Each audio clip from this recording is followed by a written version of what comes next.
امی آپ کو پتا ہے کل رات تقریباً 1 بجے میں پانی پینے کے لیے اٹھی تو جیسے ہی میں کچن کی طرف جا رہی تھی مجھے ایک سایہ سا نظر آیا. تو دونوں حمزہ اور اس کی ماں رخسانہ ہنسنے لگے اور کہنے لگے چلو یہاں تو پوری کہانی ہی بن گئی, چھوڑو ان کی باتوں پر غور مت کرو. تبھی حمزہ بھی باہر چلا گیا. عبداللہ صاحب اپنے کام سے آنے کے بعد سارا ٹائم اپنی فیملی کے ساتھ ہی گزارتے تھے, اپنے بیوی اور بچوں کے پاس ہی بیٹھے رہتے. رات تقریباً 11 بجے کے قریب وہ ساری فیملی سو جایا کرتے تھے. ایک کمرے میں رخسانہ اور عالیہ سوتی تھی جبکہ دوسرے کمرے میں عبداللہ صاحب اور حمزہ سوتے تھے. آج پھر عبداللہ صاحب کی آنکھ کھلی تہجد کے ٹائم. وہ اٹھے تو غور سے دیکھا حمزہ گہری نیند میں سو رہا تھا. عبداللہ صاحب باہر آئے, انہیں وضو کرنے کے لیے واش روم کی طرف جانا تھا. تو جیسے ہی وہ صحن کی طرف جانے لگے تو صحن میں بھی ایک جگہ پر پانی کا نل لگا ہوا تھا. تو وہ کیا دیکھتے ہیں کہ اس پانی کے نل کے پاس کوئی سفید شلوار قمیض پہنے ایک آدمی کھڑا ہے جو اس نل کے پانی سے اپنے ہاتھ دھو رہا ہے. عبداللہ صاحب کی جب نظر اس پر پڑی تو انہوں نے ایک دم سے کہا کہ کون ہو تم؟ تو اس نے پلٹ کر عبداللہ صاحب کی طرف دیکھا تو اس کی آنکھیں غیر انسانی تھیں, اس کی آنکھیں چمک رہی تھیں. وہ اسی ٹائم گھر کی سیڑھیاں پھلانگتا وہ اوپر بھاگ گیا. عبداللہ صاحب چور چور کرتے اس کے پیچھے بھاگے. جیسے ہی چور چور کی صدا سنی سب گھر والے جاگ کے حمزہ بھی اپنے فادر کے پیچھے اپنے باپ کے پیچھے دوڑا. چھت پر جا کر جب ان سب نے دیکھا چھت پر کوئی بھی نہیں تھا, آس پاس کی چھت بھی ویران تھے. حمزہ نے کہا کہ ابو کیا ہوا؟ جس پر عبداللہ صاحب کا یہ کہنا تھا مجھے ایسا محسوس ہوا کوئی آدمی باہر پانی والے نل سے ہاتھ دھو رہا تھا. جو میں نے اسے پوچھا تو اس نے میری طرف پلٹ کر دیکھا لیکن اس کی آنکھیں غیر انسانی طور پر چمک رہی تھیں. تبھی وہ اوپر بھاگا, مجھے لگا کوئی چور ہوگا. تبھی حمزہ نے کہا ابو انسانوں کی آنکھیں تو نہیں چمکتی, کیا آپ کا وہم سچ تو نہیں؟ حمزہ اور عبداللہ دونوں ڈر گئے. تبھی انہیں ایک بھاری سانس لینے کی آواز آئی جبکہ چھت پوری طرح سے ویران تھا. تبھی وہ دونوں تیزی سے نیچے بھاگے اور جا کر کہنے لگے کہ ایسا لگا کہ ہم نے کسی بھوت پریت کو دیکھا ہے, پتہ نہیں وہ کیا مخلوق تھا, ایک دم سے غائب ہو گیا. رخسانہ اور عالیہ بھی ڈرنے لگ گئے. تبھی ایسا محسوس ہوا کوئی بھاری قدموں کے ساتھ چھت کے اوپر چل پھر رہا ہو. سب بہت زیادہ ڈر گئے. اگلے دن عبداللہ صاحب نے کہا کہ اب میں اپنے بزرگ کے پاس جاؤں گا. ان کے ایک ماننے والے تھے جن کے پاس وہ اکثر جایا کرتے تھے, وہ ایک شاہ صاحب تھے. ان کے پاس جب عبداللہ صاحب گئے انہوں نے ساری بات کی تو شاہ صاحب کا یہ کہنا تھا کہ اس گھر میں کسی جن کا بسیرا ہے, ہو سکتا ہے وہ جن اس باہر والے بنجر درخت کے اوپر بھی رہتا ہو. تم اس گھر میں جا کر رات کے وقت تہجد کر کے پڑھائی پڑھنا. اگر تو اس کے چلانے کی آوازیں آئیں تو اس کا مطلب ہے اس کا بسیرا گھر کے اندر ہے, اور اگر اس کی آوازیں گھر کے باہر آئیں تو پھر اس گھر میں اس کا گزر بسر ہے. اگر وہ گھر سے باہر ہوا تو اس کو نکالنا آسان ہوگا, اور اگر اس کا بسیرا گھر کے اندر ہوا تو تم لوگوں کو نکلنا پڑے گا, کیونکہ ایسے سرکش جن انسانوں کو زندہ نہیں چھوڑتے, نقصان پہنچا دیتے ہیں اگر ان کی جگہ پر کوئی انسان آ کر رہنا شروع کرے. عبداللہ صاحب نے اپنے ان بزرگ شاہ صاحب سے پڑھائی لی اور گھر آ گئے اور یہ کہا کہ آج میں پڑھائی کروں گا اور اس کے بعد پتہ چل جائے گا. تبھی عبداللہ صاحب نے جب تہجد کے وقت وہ پڑھائی پڑھنا شروع کی تو ان کے گھر کے باہر سے کسی مرد کے چلانے کی آوازیں آنے لگیں. پہلی آوازیں گھر کے باہر سے آ رہی تھیں مانو جس طرح سے گھر کے پرانے دروازے کے پاس بیٹھا کوئی آدمی واویلا مچا رہا ہو, رو رہا ہو اور دروازہ کھٹکھٹا رہا ہو. عبداللہ صاحب نے اپنے بیوی اور بچوں کو سختی سے منع کیا تھا کہ کوئی بھی باہر نہیں آئے گا, آپ سب گھر کے اندر ہی رہیں گے. اس کے بعد عبداللہ صاحب نے تیسری بار پڑھائی شروع کی تو ایسا لگا کہ جیسے گھر کے اندر کوئی بھیانک آوازوں سے بول رہا ہے, اور اس کے بعد گھر کے اندر تالیاں بجنے کی آواز آنے لگی. ایسے لگ رہا تھا کہ جیسے 2 سے 3 لوگ تالیاں بجا رہے ہوں. سب بہت زیادہ ڈر گئے.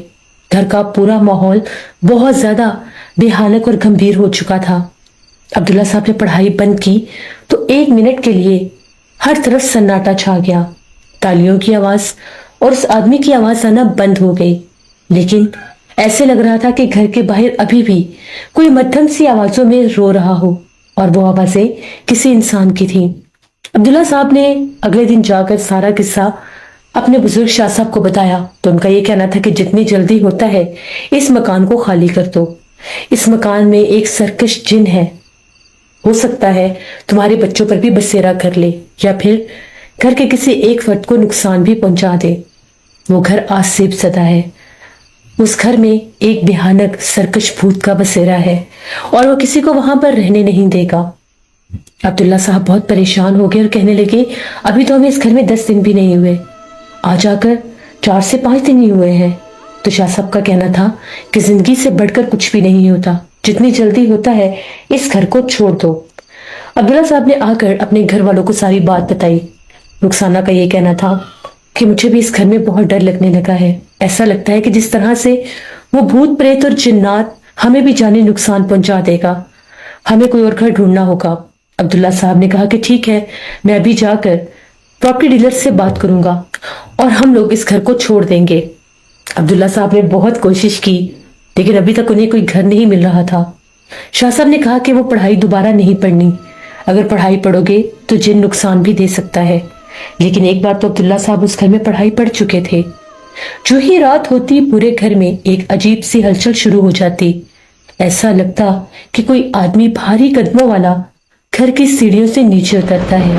کبھی ایسا لگنا کہ وہ کچن کا دروازہ کھولتا ہے، کبھی ایسا لگنا کہ وہ گھر کا بیرونی دروازہ کھولتا ہے.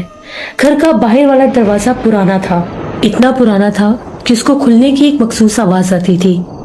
عبداللہ صاحب اور ان کے گھر والے بہت زیادہ خوف زدہ تھے. رات تو گزر گئی لیکن جو ہی صبح ہوئی تو پورے گھر میں بہت لمبے پیروں کے نشان لگے ہوئے تھے. وہ پیروں کے نشان صرف ایک انگلی اور انگوٹھے والے تھے، جنہیں دیکھ کر عبداللہ صاحب کے سبھی گھر والے ڈر گئے. اسی طرح سے 2-3 دن گزر گئے. کوئی بھی رات ایسی نہ ہوتی جب وہ جن انہیں پوری طرح سے ڈرانے کی کوشش نہ کرتا. یہاں تک کہ رات کے پچھلے پہر میں کبھی کبھی ایسا بھی لگتا کہ وہ سب کے نام لے کر پکار رہا ہو. حمزہ رات 11 بجے اپنے گھر واپس آ رہا تھا تو وہ کیا دیکھتا ہے کہ اس کے گھر کے باہر دیوار کے پاس ایک آدمی بیٹھا ہے اور ایسے لگ رہا ہے کہ وہ اپنے ہاتھوں کے ساتھ نیچے زمین کو کھود رہا ہے. حمزہ اس کو دور سے دیکھ رہا تھا. حمزہ تیزی سے اپنے گھر کے قریب آیا اور جو ہی اسے مخاطب ہونے لگا تو وہ غائب ہو گیا. وہاں پر خاصی زمین کھودی ہوئی بھی تھی. حمزہ بہت زیادہ ڈر گیا اور تیزی سے اپنے گھر کا دروازہ کھٹکھٹانے لگا. جب حمزہ دروازہ کھٹکھٹا رہا تھا تو اسے ایسے لگ رہا تھا کہ جیسے اس کے پیچھے کوئی کالے رنگ کا سایہ کھڑا ہے. جیسے ہی آلیہ نے دروازہ کھولا حمزہ چیخیں مارتا ہوا اندر داخل ہو گیا اور کہنے لگا کہ بھی گھر کے باہر دیوار کے پاس میں نے ایک سفید لباس میں ایک آدمی کو بیٹھے دیکھا. وہ بہت بھیانک تھا. وہ اپنے ہاتھوں سے باہر مٹی کو کھود رہا تھا. آپ لوگ دیکھیں وہاں پر مٹی کھودی ہوئی بھی ہے. امی ہمیں اس گھر میں نہیں رہنا. وہ لوگ سب باہر گئے اور جا کر دیکھا تو ایک کونے سے خاصی مٹی کسی نے کھودی ہوئی تھی. تبھی انہیں محلے کا ایک آدمی ملا اور کہنے لگا کہ یہ گھر بہت زیادہ آسیب زدہ ہے. یہاں پر ایسے بھوت پریت اور جن کا بسیرا ہے جو کسی انسان کو یہاں پر آباد ہونے نہیں دیتا. آپ لوگوں نے بہت زیادہ غلطی کی اس گھر کو لے کر. عبداللہ صاحب نے کہا کہ جب ہم لوگ یہ گھر لے رہے تھے بہت سے لوگ ہمیں دیکھنے بھی آئے لیکن اس گھر کی حقیقت ہمیں کسی نے بھی نہیں بتائی. اگر ہمیں اس وقت کوئی بتا دیتا تو شاید ہم لوگ یہ گھر لیتے ہی نہ. لیکن اب ہم لوگ اس گھر کو جلد از جلد چھوڑ دیں گے. پھر ان لوگوں نے دن رات کوشش کی. عبداللہ صاحب تہجد کا قرآن پاک پڑھتے تو اس کی وہ خوفناک منحوس آوازیں آنا بند ہو جاتی. پھر 1 مہینے کے اندر اندر عبداللہ صاحب اپنی فیملی کو لے کر اس آسیب زدہ بھوت پریت والے گھر سے نکل گئے. بڑی مشکل سے دعائیں کی، قرآن پاک پڑھا، عبادت کی تو لوگوں کو گھر ملا. ورنہ ایک بزرگ کا یہ بھی کہنا تھا کہ جو لوگ یہاں پر آ کر عبادت کرتے ہیں یہ جن ان کو اکثر قید کر دیتا ہے اور اس گھر سے نکلنے ہی نہیں دیتا. یہی وہ عبداللہ صاحب کی فیملی کے ساتھ بھی کر رہا تھا. لیکن ان کی عبادت، ریاضت اور دعاؤں نے انہیں ایک اور گھر دے دیا اور وہ لوگ اس بھوت پریت اور آسیب والے گھر سے نکل گئے. ایک بار پھر سے غازی آباد کا وہ پرانا مکان ویرانے اور اندھیرے میں ڈوب گیا جہاں پر بسیرا تھا ایک ایسے بھوت کا جو کسی انسان کو رہنے نہیں دیتا تھا. جب بھی کوئی وہاں پر رہنے کے لیے آتا تو وہ اس کا جانی دشمن بن جاتا.